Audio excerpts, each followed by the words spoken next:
his tongue. He rises against me. Cut off his head, stick it on a pike. Raise it high up so all in the streets can see. That's what preserves the order of things. Fear. Have you ever thought of yourself as being an evil person? Growing up, there were definitely moments when I knew what I was doing at the time wasn't morally correct. But even at those times, I would always excuse myself in my mind and say something like, "He doesn't deserve the Pokemon card I took from him because he's mean to me." Or I would convince myself I was correct to throw a tantrum and make my mom's life exponentially more tiresome because she wouldn't let me stay up and watch Spider-Man.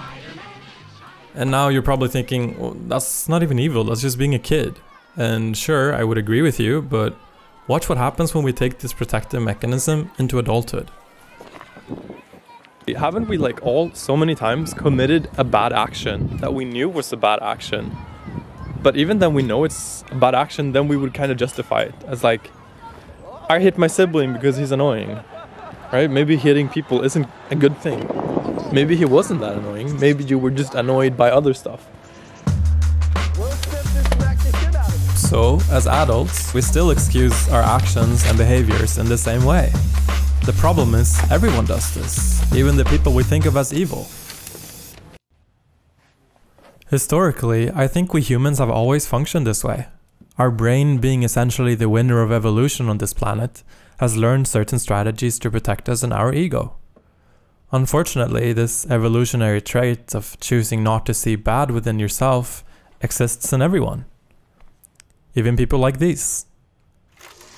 The only evil these people see is within others. Minorities, other ethnicities, and so on.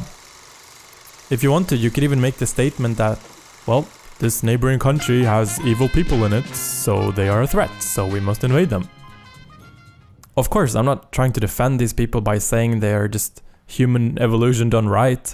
I'm simply trying to provoke the thought that I don't think these people see themselves or saw themselves as evil people. No one does. But once we start looking for evil in others, or see ourselves as objectively good, that's when historically these tragedies are bound to happen. Is anyone really born evil, or are we just victims to our own experience? Is the concept of good itself what allows us to commit evil actions? How do we navigate in a society where nobody sees themselves as evil beings? How do we objectively separate what is good and what is evil?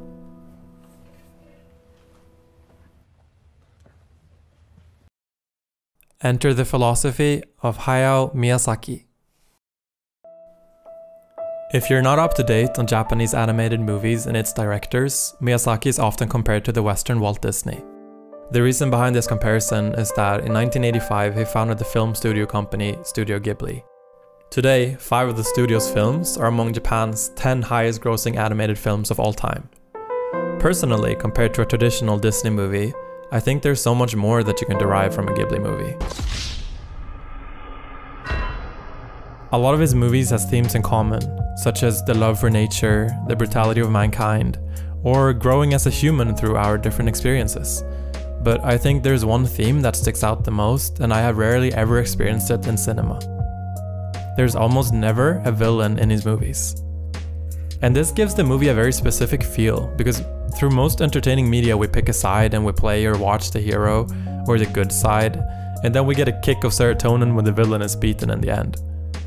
But this chunk of beating the villain rewards serotonin is rarely given out when watching a Ghibli movie.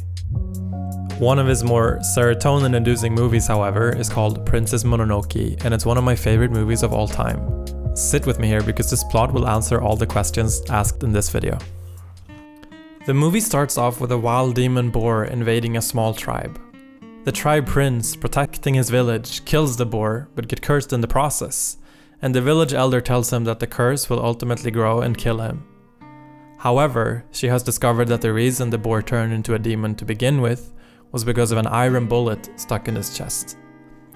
She asks the prince to leave the village and find out where this bullet that cursed the boar came from, but to do so with eyes unclouded by hate.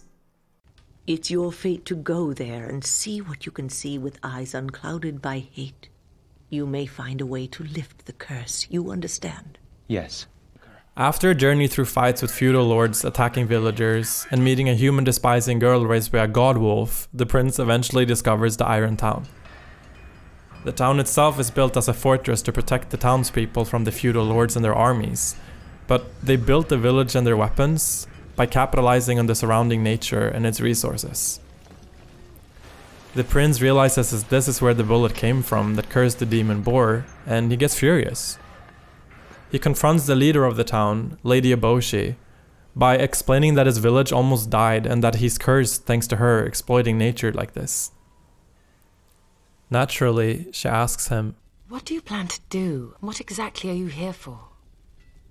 To see with eyes unclouded by hate. Eyes unclouded. She realizes that he's there not to look for evil, but to find the reasoning behind it. Thus, she introduces him to the townspeople. The prince learns that the people living there are outcasts of society. Some of them are prostitutes, and others are lepers. Lady Eboshi is essentially giving them a chance for a better life. I'm not gonna spoil the rest of the movie here, but throughout the whole movie you follow the prince's conflict of what is good and what is evil.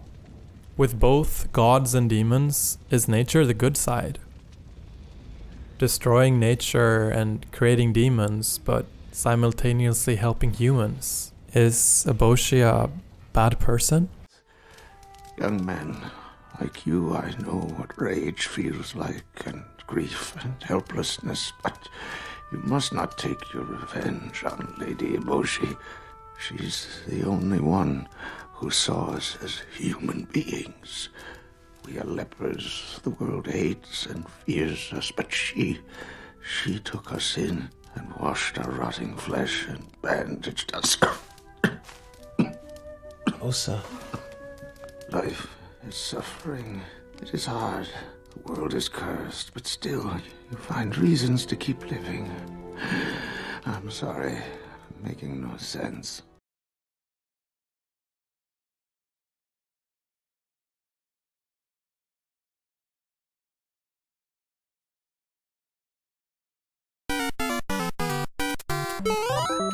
Maybe there's no such thing as good and evil. Maybe we should all strive for a middle way. But in today's day and age, especially with technology, the internet, and the polarization it has led us to, I would argue it's harder than ever. I mean, look at us. We're basically born and raised in a society that romanticizes the concept of good and evil.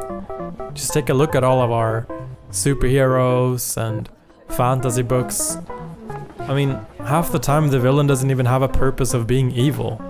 It's just a stupid concept made up for the sake of our serotonin-hungry brain. I think realistically, no matter if you're a superhero or a supervillain for that matter, in your own head you will always be fighting for what you consider to be good. And I think Miyazaki's movies is what comes the closest to this. His main characters, they're flawed, just like us. They're searching for good in life, just like we should be. But that good is not necessarily within good itself. Sometimes the good hides within what we think of as evil. And only when we understand this good within the people that we would consider as evil, then can we come to a mutual understanding. And sometimes there's evil within good. People aren't always what they say they are. And that's okay, because neither are you and I. It's when we pick a side that we allow ourselves to become corrupt.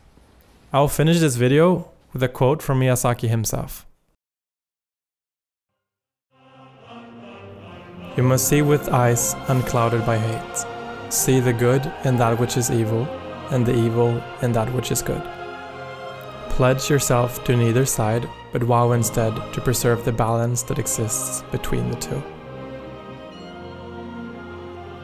Thank you for watching.